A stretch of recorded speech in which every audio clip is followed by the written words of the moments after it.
এক শ্রেণীর মানুষ আছে এমন, রোজা থাকে মিথ্যা কথাও বলে। কথা বলেন, রোজা থাকে মিথ্যা কথাও বলে, রোজা থাকে জবান দিয়ে মানুষকে গালিও দেয়। আছে কি না?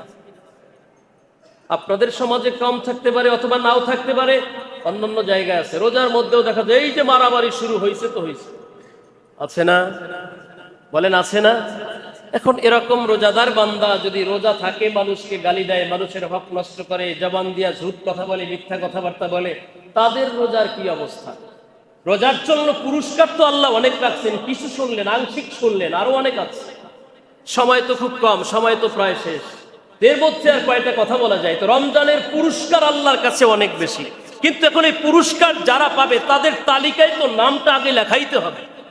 বলেন, আমি তো ওই রকম পন্থার ব্যক্তি হব আগে, তারপরে না পাবো?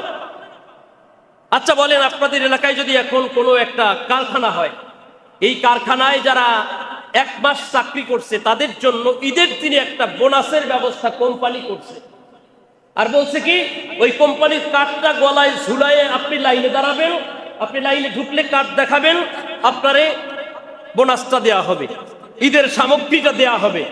এখন আপনি আমি এই মহল্লায় যারা চাকরি করছে তাদের চেয়ে অনেক গরিব।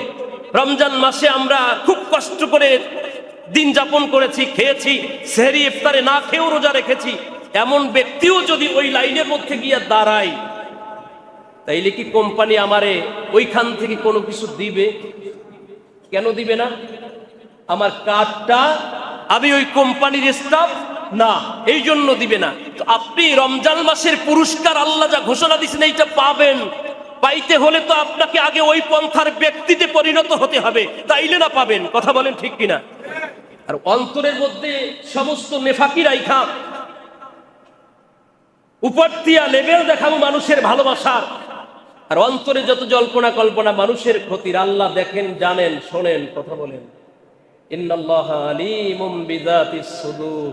মুখে বলি এক কথা, অন্তরে কুচিন্তা ভাবনা।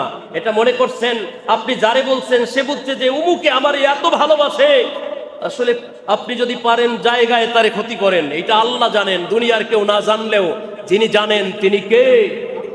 আল্লাহ কি জানেন না মনে করেন? আল্লাহ জানেন। এইবারে আসেন, পুরস্কার যে পাবেন, পাইতে হলে আপনারে কি ছাড়তে হবে? নবীর কলিজার টুকরা সাহাবী হযরতে আবু হুরায়রা রাদিয়াল্লাহু তাআলা আনহু হাদিস খানা বর্ণনা করেছেন। আন আবি হুরায়রা রাদিয়াল্লাহু তাআলা আনহু قال قال رسول الله صلى الله عليه وسلم من لم يدع قول الزور والعمل به فليس لله حاجة في أن يدع طعامه وشرابه।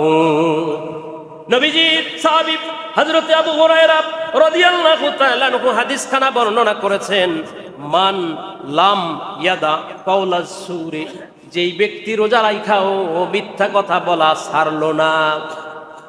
রোজা রাখছে, মিথ্যা কথাও ঠিকঠাক মতোই বলে, আছে না?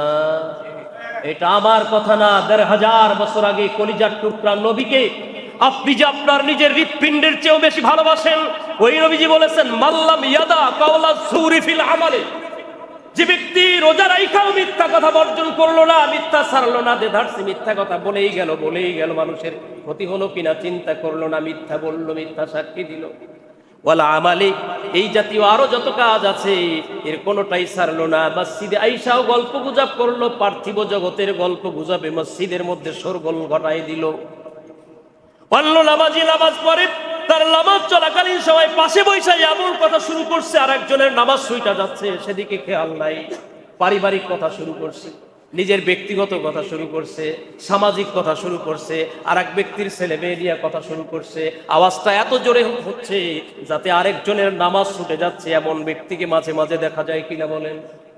নবী আবার বলেন, যে ব্যক্তি মিথ্যা ছাড়লো না, তদ্রুপ অন্যায় অপরাধজনিত কোনো কথাবার্তা বলার থেকে নিজেকে নিবৃত রাখলো না, এই ব্যক্তি সারাদিন না খেয়ে কষ্ট করে রোজা থাকার মধ্যে আল্লাহ পাকের কোনো কিছুই যায় আসে না, অর্থাৎ তার রোজার জন্য আল্লাহর কাছে কোনোই পুরস্কার থাকবে না।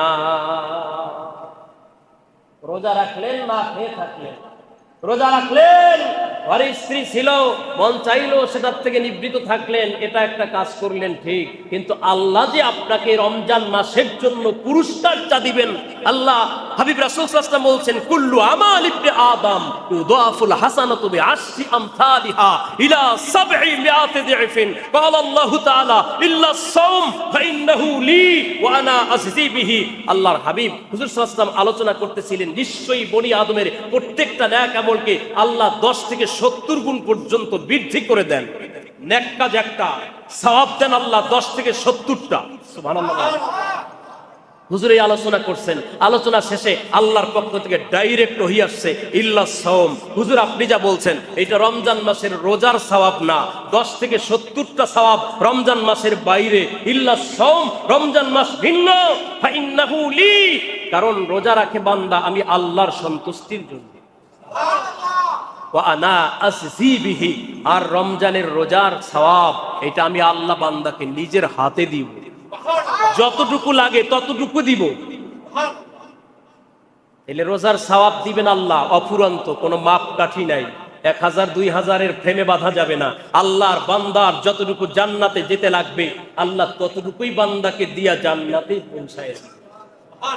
সেই রোজার অবস্থায় আপনি যদি মিথ্যা কথা বলাই ছাড়তে না পারলেন, মানুষকে কষ্ট দেয়া ছাড়তে না পারলেন, মানুষ জায়গা পাবে আপনি সেই জায়গা জোর দখল করে ক্ষমতা বলে গ্রহণ করলেন, নিজের আধিপত্য সেখানে খাটালেন, তাহলে এই রোজা দিয়া কোনো লাভ হবে?